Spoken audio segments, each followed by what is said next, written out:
Hello and welcome to the Hammer Cup 2016 overview. This video will talk about what the challenge was, its history, the themes themselves that were used, the prizes, and then the winners. So let's start with the history. I've been running RunThinkShootLive for 13 years now. Originally it was called PlanetPhillip, but I changed the name a couple of years ago. And since 2010 I've been running regular mapping challenges. The mapping challenge has basically a theme, so each map must follow some theme, a limited period of time, and some other special rules. For example, it must work in episode 2. At the end of 2015, I thought to myself, I need to take it up another level. So what I decided was like a series, and I decided to call the series the Hammer Cup. And because 2016 is the first, maybe the only, I don't know yet, what I decided was that there would be 5 challenges. Each challenge would be different from the last, as all the challenges are. And what I would do was I'd provide some really good prizes. So I asked people for some donations. I used money that I get from the website in general, and I bought the prizes, which we'll talk about later. So that's the idea. The idea is that there are 5 challenges, but what I didn't want to do is I didn't want to force mappers or modders to have to enter every single challenge because, well, maybe they're busy or maybe they don't like the challenge, they're not inspired by it. So I created this scoring system where the best 3 scores counted. So to be in with a really good chance of winning, you needed to enter at least 3 challenges, but you could enter all of them if you wanted, but only the best 3 points were taken into account, and we'll talk about the points a little bit later.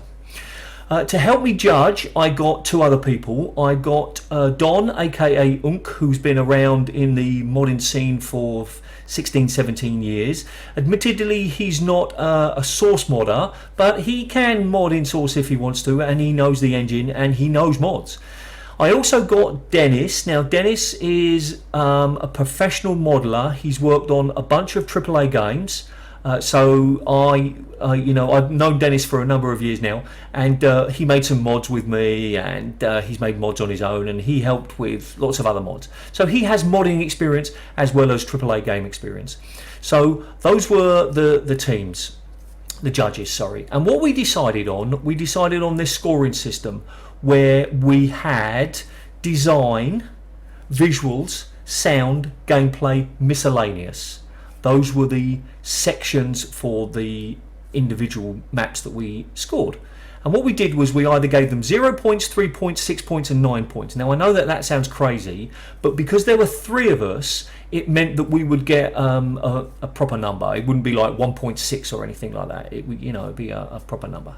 So that's what we did, and we marked each one, and then we chose our top 3, and then we thought about who should win, and we allocated points for being first, for being second, for being third, and then points for participating. So everybody got points for participating. Even if they got 0 points for the bonus, they still got points.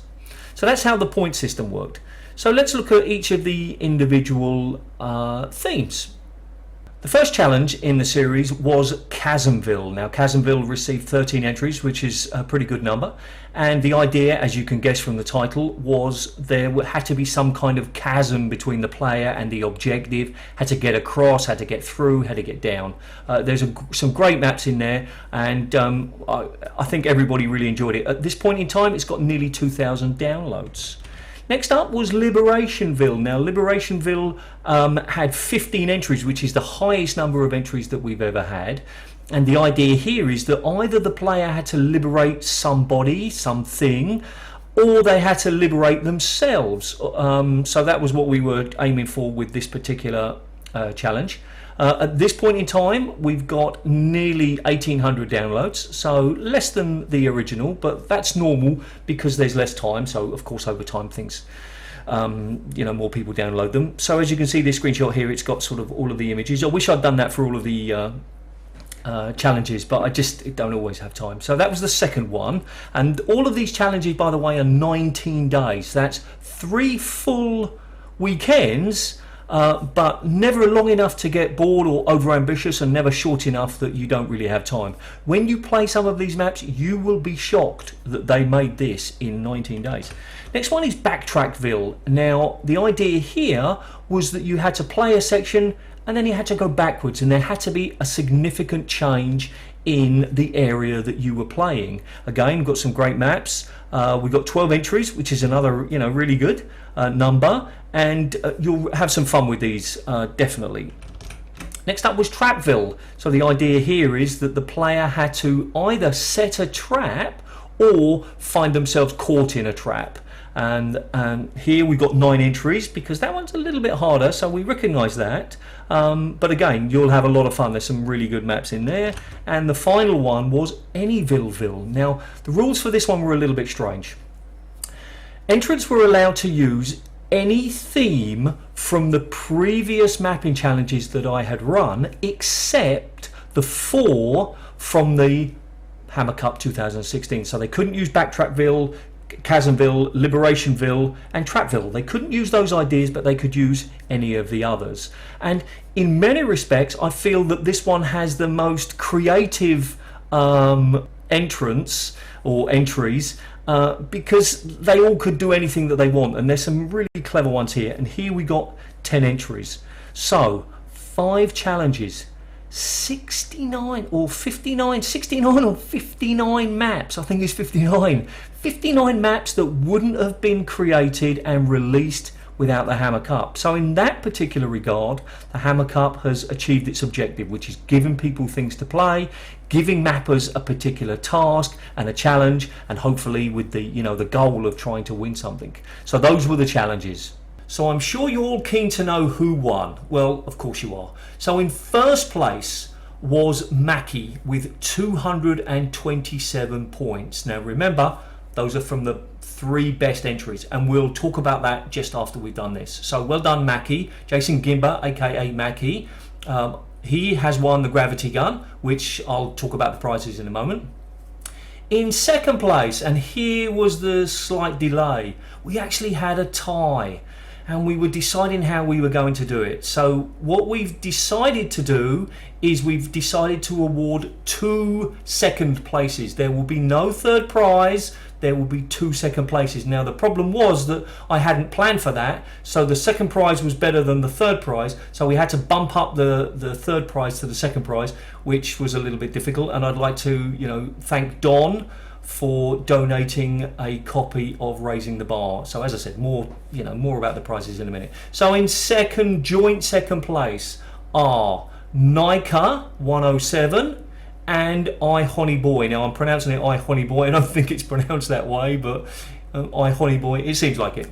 So congratulations to both of those. They have won joint second prize.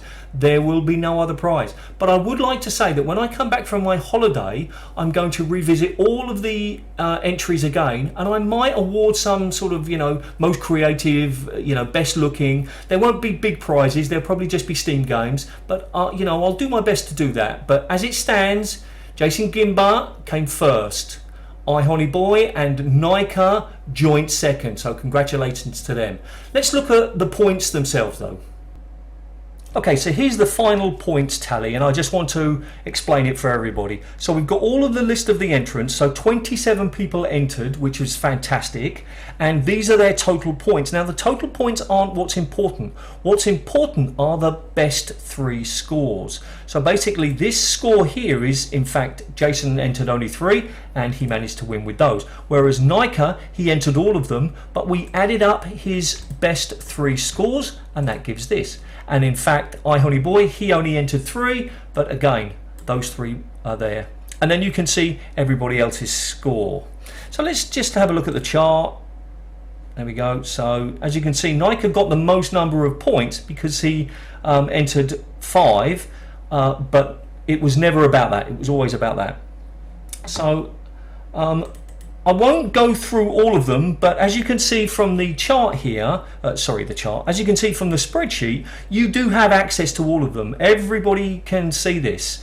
So what you can see here is you can see the chart for the liberation points and the individual points. You don't see the individual judges, you see the overall scores. So you know, we add them together and then divide them by 3. So if you're interested, you can look through all of these. Oops. And it's just a Google spreadsheet, and it's open to everybody, and you can have a look and see what happened. And there we go, back to the best scores. Time for the prizes. I'd already announced the prizes, but it's always good to go through the prizes again. And I hadn't really discussed exactly what the second and third prizes were going to be, but now we've got 2 second prizes. That's a little bit different. So the first prize, well, as I always said, it was going to be a NECA gravity gun, and it is. It is a brand new, never opened gravity gun. These are quite hard to come by. It's quite difficult for you to buy a brand new one now. You can buy lots of second-hand ones, but this one is brand new. So that is the first prize. Make sure I don't drop it. There we go. That's the first prize. Now the second prize.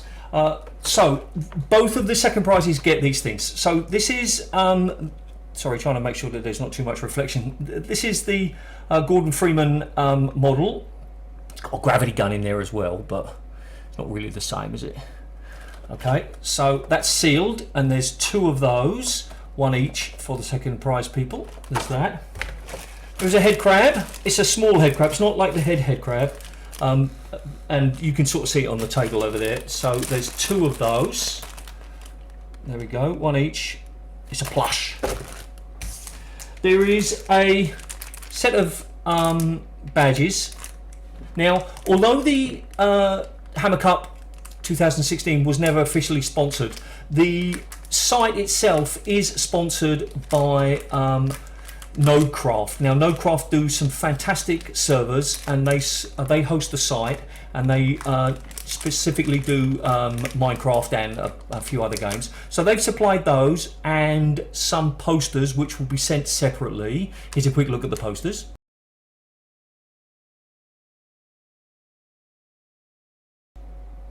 Boom. Okay.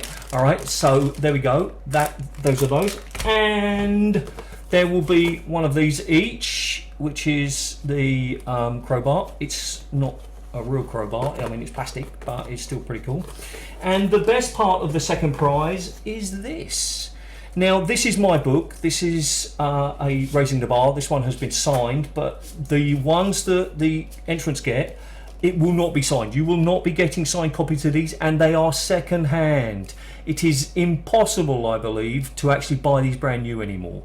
But these are really still quite difficult to get hold of. So you will be getting one of those each, and that will be sent directly to you. So those are the prizes. I don't think I've missed anything else. So yeah, it's gonna take a while for them to get there, because I have to package them up after I come back from holiday. So sorry about that. Those are the prizes. Yep. Final thoughts. Overall, I think that the Hammer Cup 2016 was absolutely fantastic. It created all of those maps that wouldn't have been created.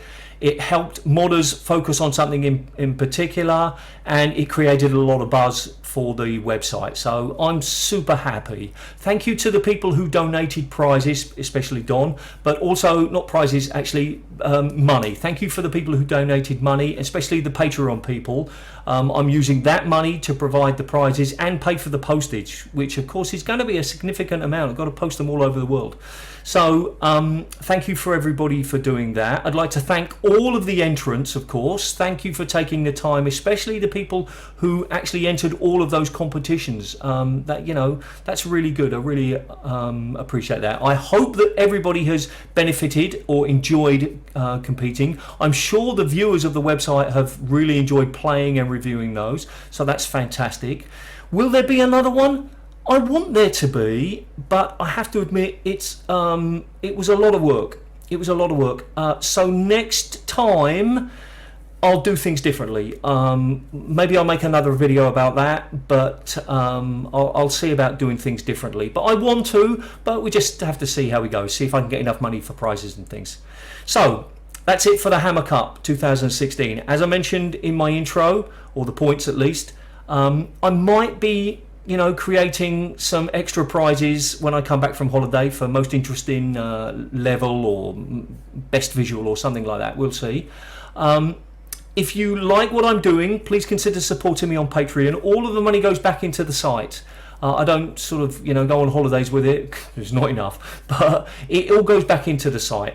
Eventually I'd like to make this my living, where I'm actually, or at least part-time living, where I'm actually, you know, spending time creating content for the site from the donations that you give me. So that's that. If you don't want to donate on a regular basis, you can do a one-off payment via PayPal. Please consider subscribing to this Please consider subscribing to the YouTube channel. I know you hear it every time, but it really does help. Share this video, and if you've got any comments or suggestions, please feel free. So thanks for watching, and remember, finishing Half-Life is just the beginning.